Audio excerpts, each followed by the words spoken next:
National cyber crime investigation agency نے بانی P T I کی بہن نورین نیازی کو 20 جولائی کے لیے حاضری کا نوٹس جاری کر دیا ہے۔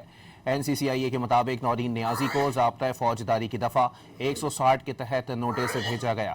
نوٹس کے مطابق نورین نیازی پر ریاستی اداروں کے خلاف سوشل میڈیا پر جھوٹا اور اشتعال انگیز مواد پھیلانے کا الزام ہے۔ انہیں وفاقی دارالحکومت میں قائم سائبر کرائم آفس میں 20 جولائی کو دن 12 بجے پیش ہونے کی ہدایت کی گئی۔ نوٹس کے مطابق عدم تعمیل کی صورت میں پاکستان پینل کوڈ کی دفعہ 174 کے تحت سخت قانونی کارروائی ہو سکتی ہے۔ National cyber crime investigation agency نے بانی پی ٹی آئی کی بہن نورین نیازی کو 20 جولائی کے لیے حاضری کا نوٹس جاری کر دیا ہے۔ این سی سی آئی اے کے مطابق نورین نیازی کو ضابطۂ فوجداری کی دفعہ 160 کے تحت نوٹس بھیجا گیا۔ نوٹس کے مطابق نورین نیازی پر ریاستی اداروں کے خلاف سوشل میڈیا پر جھوٹا اور اشتعال انگیز مواد پھیلانے کا الزام ہے۔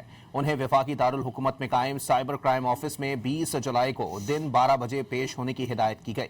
نوٹس کے مطابق عدم تعمیل کی صورت میں پاکستان پینل کوڈ کی دفعہ 174 کے تحت سخت قانونی کارروائی ہو سکتی ہے۔